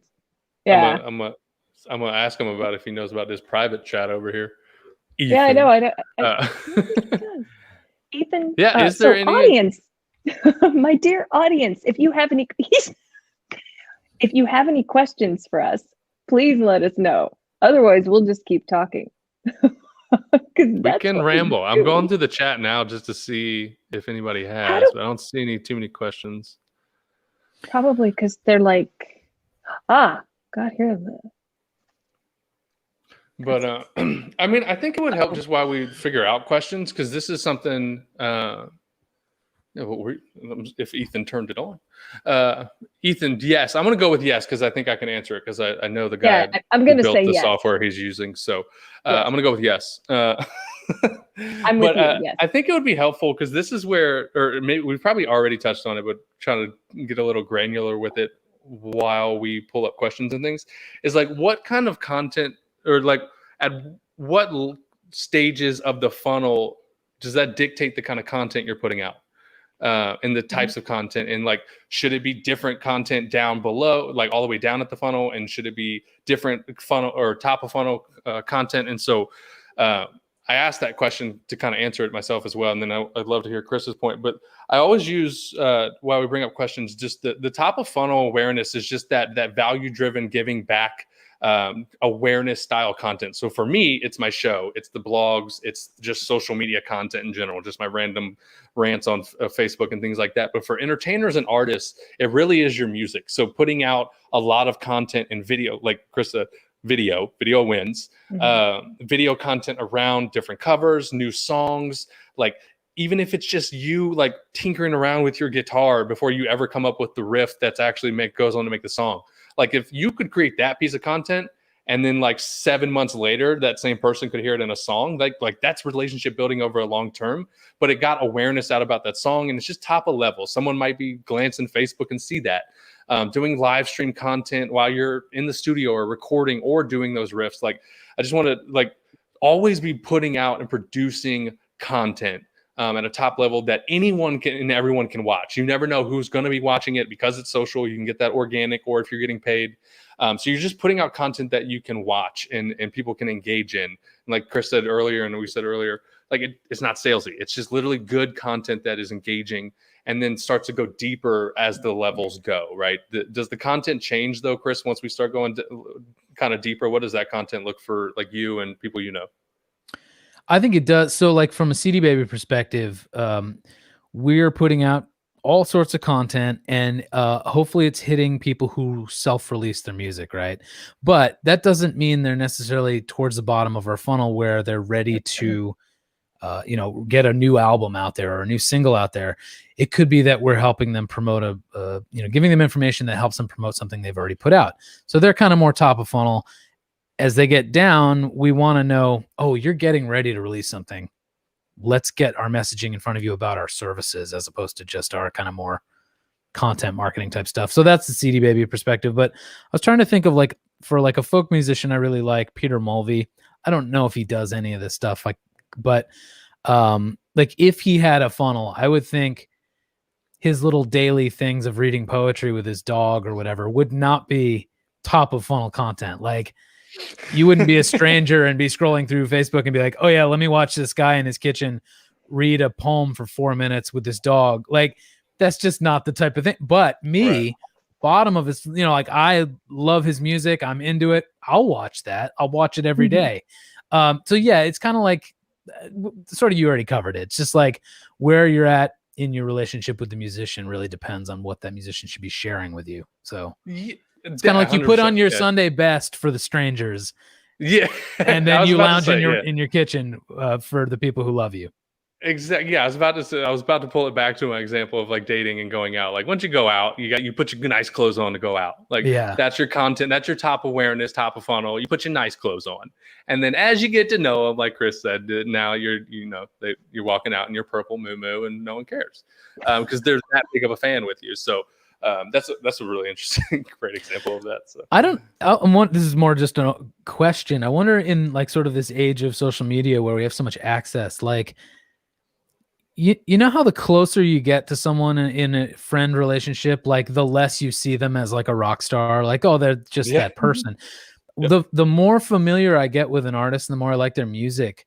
I actually prefer the casual weird. And if I saw something that was like the Sunday best or the date night clothes from that person, I'd be like, that's not them. That's them trying to impress me. That's bullshit. Yeah. So it's weird that where you're at just kind of affects what you respond to in a way. Yeah, no, that is pretty funny though. So it comes down to it all comes down to relationship. Just understand where they're at and have fun with it. Like, treat it like a real life relationship and go from there. Quality, not quantity, right? To everything you put out, quality, not quantity. And our dear Ethan has now found the chat. God bless his cotton socks. And he would like us. I feel like we could just say things to him. Just to make him right. Cough, and there you go. Cough. Sorry, buddy. Earlier, Chris gave me a huge tip. Before we came on, we were talking about pixels. And Chris, maybe you can share with everyone that Pixel Helper thing that I just installed onto the Google Chrome, which I can't wait to restart my browser. Yeah, so if you're just browsing around on the internet, and if you use Chrome, other services might have something similar, but I use Chrome, so something called the Facebook Pixel Helper. And that lets you see which websites you're on, whether they're tracking you or whether Facebook is tracking you. And it'll be a little box up in the top right of Chrome. It'll light up blue. If that website has a pixel installed, you can open it for more information. It'll show you the ad account that it's attached to. You can see what events they're tracking. So they might be interested in, simple traffic, basically who's there, have they viewed the page. They might be wanting to know who's clicking different buttons. That would be like a view content event. So anyways, it's just a way to see, who's tracking what. And then also if you're using a Facebook pixel on your own site, you can use that to just make sure it's working. If it's not lighting up and it's not firing, something went wrong. You might have to reinstall the code, something like that. But it's a helpful helper. I'm excited about my little pixel helper there. So, folks, that is linked on the left or the right, or I'm not going to do that again because it'll confuse everyone. It's on your right, and it's the little horn tab. Just go ahead and click that, and you'll see exactly what we're talking about. There you go. What he said. And the I other only thing, know this because I built the product that we're streaming this thing on. So I'm no genius. I just put that button there. Oh yeah. And right before we got on, when we were talking about Spotify, I don't know if folks know this yet, but Spotify dumped a huge report today where they polled all their fans and are giving so much data away to help creators and musicians find their fans. And so that's linked over side there as well. We were having fun, Dylan, we were having fun talking about that. Chris and I were. We haven't read it yet, but we're excited because it just came out. Yeah, I have it pulled up, and that's the only reason I knew where it was. But no, it looks super cool. I have to check it out too. India, I think. Trying to grow my Latin Spotify America right now. So. Yeah, and Not all that I'm those a little musician, but all those little numbered categories you can click on, and they expand for more information. I'm pretty sure. Yeah, Super there's cool. our weekend right there. I'm not on Spotify weekend. with music, but I am with my podcast. So I'm trying to learn Spotify myself here lately. Oh, we have a question. We have a question. Y'all, we have a question. Lisa would like to know, what is the best way to build new audience and what do you get the best ROI on? Where you put your dollar bills to make your money? What do you do to make a new audience? That's a loaded question right there, y'all. That one's easy. No, go ahead. It's collaboration. For folks who don't have the money and things like that, it's just flat out collaboration. It's can you get in front of more folks that are like you, which means collaborating with other folks that are trying to get in folks that are like your fans. You need to collaborate with folks that are like you. Right. So it's why I go on other podcasts of event related, because I know event professionals listen to it. Same thing for you guys. If you don't have a lot of money, because we can definitely, I still think paid is the best route to go. But if you're just trying to get organic, free, you don't have a lot of money here, the collaboration, then reach out to the other 500 folk artists on YouTube and Instagram and Facebook and be like, hey, let's do a duet together online. Like there's so many tools out there, and create little micro content like TikTok duets and things like that, where you could just collaborate with each other. And then you get in front of each other's audiences. And to me, that is the number one way for me. I've always applied it to anything and everything, is just hack other people's audiences. So if you're looking to grow a new one, just get in front of someone else's audience. Ah, brilliant. So you're cross-pollinating. Cross-pollinating is a good word. Cross-promotion, cross-pollinating. I like pollinating better. I'm going to use that. I did a thing. Chris, what do you think? Same. Yeah, definitely for sort of organic, unpaid. That's great. If there's a budget, I would say do a little bit of test, have a few music video options. Think in terms of not just like your best song, but what the best visual that you can pair it with is, and can something happen in the first 3 seconds of the video that like grabs someone's attention and makes them stop scrolling and unmute the video, so that they get engaged. If you have a few different videos like that you've made, do a little bit of spending to test which one performs best, test the audiences. And then once you have a clear winner, both in terms of the targeting and the video, put most of your budget behind that. That's what I would do. And then what you do with that audience from there to get a return is up to you. But in terms of just reach, effective reach, that's what I would say. I'm with you. And I think it just comes down, if you go the paid route, just understand, like, you're going to have to test. Like you said, I think we've both said it a couple times now. You're going to have to test. You're going to have to tinker. You're going to have to play around with it. But once you do, go all in, and I mean that also in the platform sense. Your audience might not be on Instagram or Snapchat or TikTok. And so you need to isolate that. They might be all on YouTube. You might never have to post on Facebook. Maybe they're not like some of my audience. Actually, I've learned more now. My audience is not on Facebook at all. I think I get like 3 likes on Facebook and then like 40 on LinkedIn. I know where my audience is. So I'm just now not dabbling on Facebook. So take that as well. When you're trying to go with new audiences and how do you get the best ROI, you spend it on platforms that have the most ROI. So it's the ones that are actually outperforming everybody else. Oh, put the budget where for video? I mean, for me, Facebook, Instagram, and how do we describe it? Put it behind reaching cold targeted listeners. So, people that Facebook identifies as liking similar genres or similar interests as the people that your fans have, sounds like artists. There's any number of ways you can build an audience to target. Once you get enough results from that targeting, 1,000 people, 10,000 people engage with the content, Facebook's going to get smarter at knowing who they are. So then that's the point at which you do the lookalike thing we mentioned earlier. Then Facebook kind of just runs with its own amazing smart database. Lookalikes are my favorite.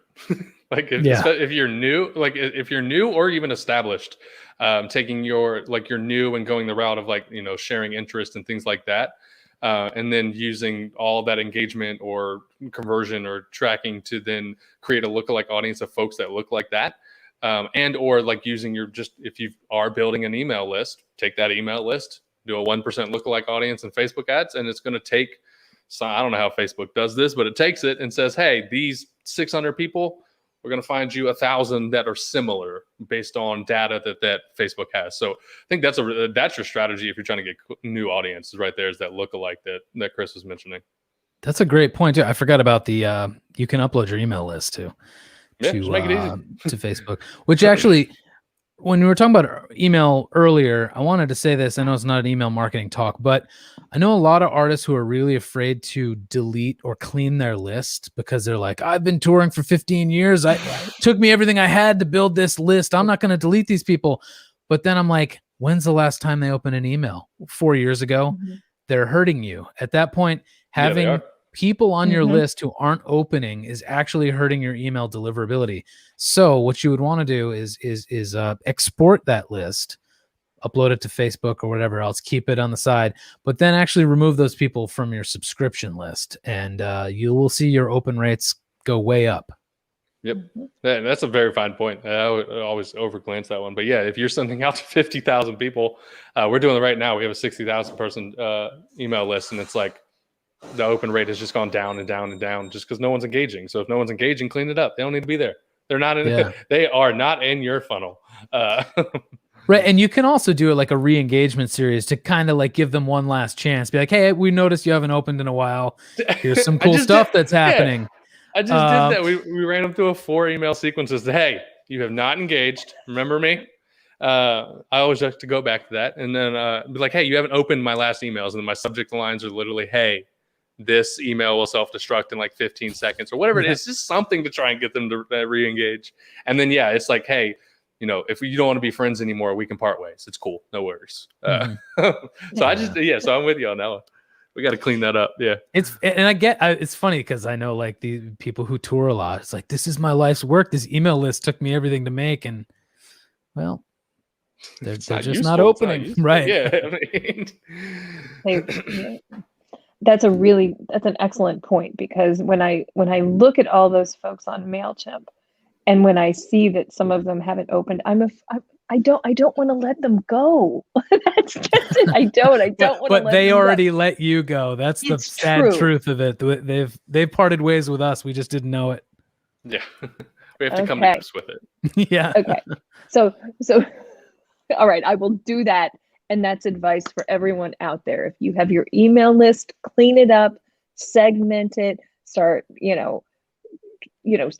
well, here I go again, drilling down, make your funnel, get these people in your funnel. And it's true. It is. We have to say a little goodbye and make peace with the people. But so this has been super fun. Let's have I'll start with Dylan. Dylan, what are your takeaways? And I'll let Chris wrap up the whole thing, because Chris is like, I mean, you're both like amazing. I don't even know what I'm saying anymore. Go, Dylan. It's late. I get it. Yeah. No, I think the number one, or a couple takeaways that I have just from funnels in general and things that I would hope you guys take away from this is, one, funnels are just relationships. It's just the relationship cycle. So it starts without people not knowing who you are. Your job is to get them to know you first, then like you, and then trust you, and then buy. So just think about it like that. It is a relationship. It's no different than how you got married. It's the exact same principles. And then make sure you guys have the tools, right? Making sure you have the 4 simple tools that I think Chris and I are outlaid, like just having an email system or a CRM, customer relationship management. Just having a CRM that does email and things like that, HubSpot, things like that. And then analytics in those landing pages. And then at the end of the day, just have fun with it. Be creative. Don't do what everybody else is doing. I don't even know if we touched on that a lot, but just look at what everybody else is doing. Take things that you feel like work, but be different in a world that everyone, like, I think you said a stat earlier, 60,000 songs coming a day or something like that. Like, you're in a saturated market. So you just have to be different, think creative, and just be more of a creator and build systems on the business side of it that I know none of you guys like to do. So just build the systems and let it work for you. I think whatever I'm about to say is just kind of a summary of that, which was all very good. A lot of artists aren't logistical thinkers, this is a very sort of detail oriented thing to set up if you're going to build a big funnel, and it's all going to be automated. But to the degree that you can remember that it's all storytelling, there's a beginning, middle, and an end, and all the fun details in the middle, and ultimately it's the story of you and your music. This is something we always, when we were kids, we probably dreamed about being interviewed and asked about this song, and you think of, I'm giving an interview to my favorite magazine or whatever it is. Building a funnel is just that. You get to talk about you, and hopefully you do it in a way that considers what your audience wants and will respond to as well, and you don't blabber on forever. But this is the story of you. It just happens to be built on these digital infrastructures with a bunch of tools you might not be familiar with, but there's literally a tutorial for everything on YouTube. So, from installing your Facebook Pixel to how to automate a MailChimp sequence to whatever else, creating a custom or a lookalike audience in Facebook, anything you need to know, it's on YouTube. So take it slow. You don't have to build the world's biggest funnel. Just maybe try automating 2 emails and see how it goes. Just the 1 or 2, just like when someone signs up for your website, just, hey, thanks. Yeah. Like just 1 email, just start there. Start small. All right. Oh, keep it simple. Keep it simple. It doesn't have to be crazy complicated. There's so many tools and softwares there's softwares, guys, like we can talk about Creepy. There's a software, we use it, that I can watch you navigate my website. Okay, we're not talking about getting that crazy, but I can watch you in real time what buttons you press. So, maybe we'll come back in a year once you guys get more advanced and talk about some of those, because we can get really creepy. I'm telling you guys. Shit's about to get weird. It's so fun. Chris, you know what I'm talking about? You know the one of the ones I'm talking about? Yeah, well, we do the heat map thing more than the live tracking of the why are they going down there with their mouse? And then what the hell was that about? There's nothing down there. What? Yeah, I know what you're talking about. It's like TV at this point. It's like, why is he doing that? Like, why did he click on that button? That's not the button I wanted him to hit. But yeah, just keep it simple. Just keep it simple. Oh man, you all, this has been great fun. I'm learning so much, and it's been such a pleasure to have you all. Oh God, I'm just like, this is awesome. Maybe we'll do it again.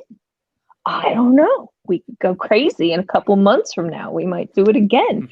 But I think what you all have so graciously shared tonight, it seems to me that everyone in our community has all the tools, has all the content. Now what you have to do is wrap it all up and have it make sense and work for you. And it has to be things that you're comfortable with. Keep it simple. We're not suggesting that folks go crazy and do things that you wouldn't do. Always keep it authentic within your own what your comfort zone, and just make sure that you're paying attention to the folks who are in your audience, and that you keep giving them calls to action and ways to bring them into your funnel. Yeah. That And just sound think about it from inviting them into deeper relationships. right. It's not sales. You're inviting them. Yeah, You're opening the door. So right. You want them to come to your cocktail party, right? Exactly. You're going to have a cocktail party, and you want them to come. So every time you're talking to them, it's like, hey man, come. Yeah, no, it's great. We're going to have martinis. It's martini night or whatever it is. Yeah, that's right. there you go. No, you're So just reminding me of a plug I have to do for my. So instead of the cocktail party, for my newest music video is directed by my 8-year-old daughter, is me getting whipped cream slammed in my face over and over again with waffles flying by.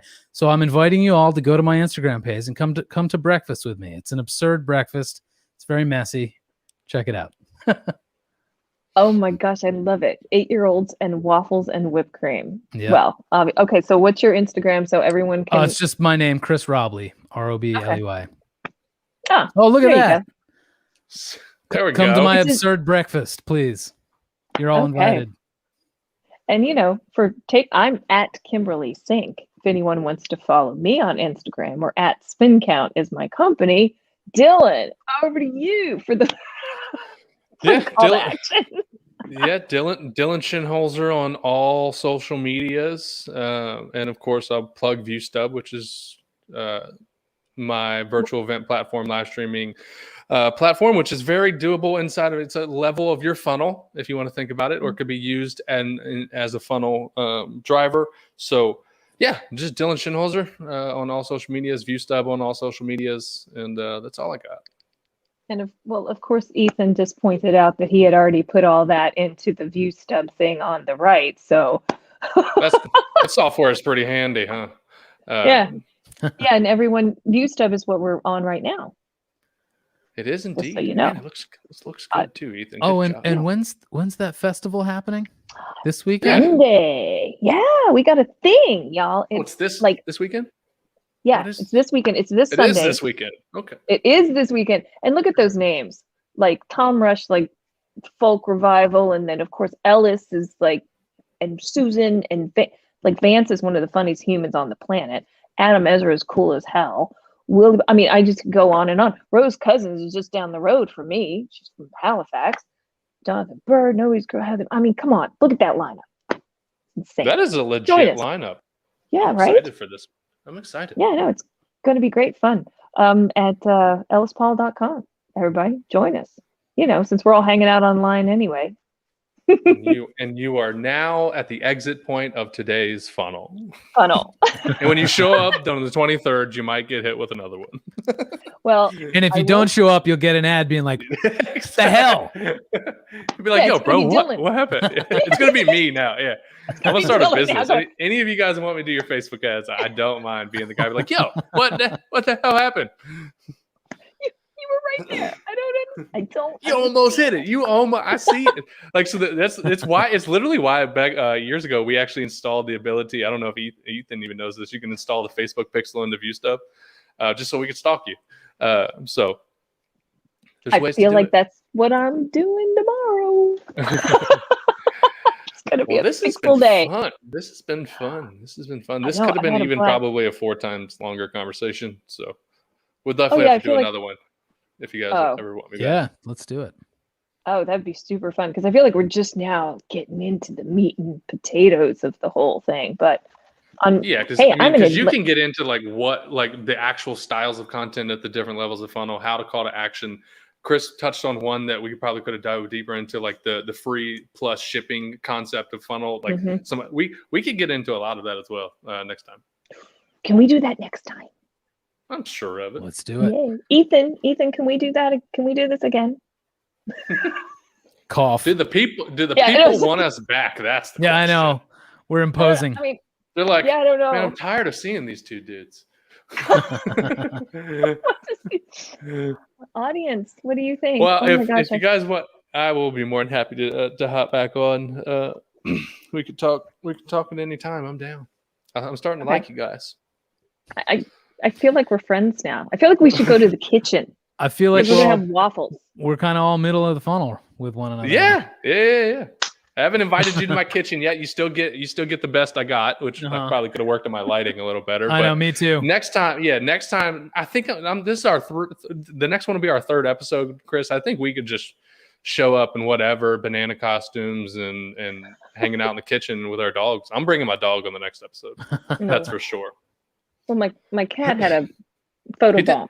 I did see that He one. photobombed. Yeah, he does that. We'll have to talk about him later. But Ethan, Ethan? Hello. Ethan, cough. He keeps saying cough like he doesn't intro the show. Does he outro this? How do we get out of here? I don't know. I think we're Thank you stuck in all a so funnel. much. You guys making me outro your show. It's Thanks your to show. everyone. We're just here to hang out with you. We Special- forgot to ask. Special thanks. Yeah, no one to- told me. It wasn't on the mind map.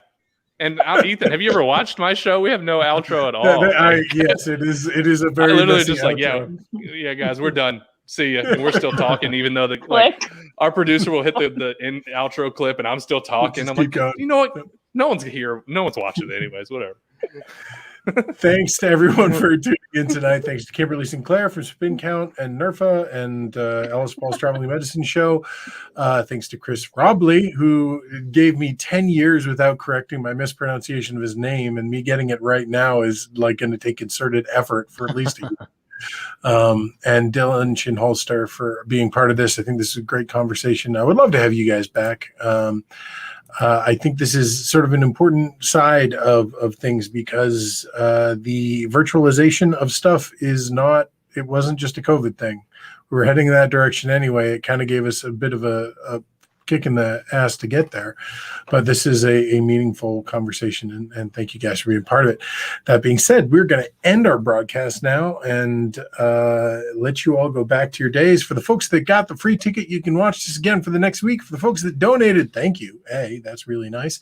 And B, you can watch this for the next 3 months. So thank you. And we'll see you in 2 weeks with a thing about mental health. Talk to you then. See y'all. See y'all. Cheers, folks.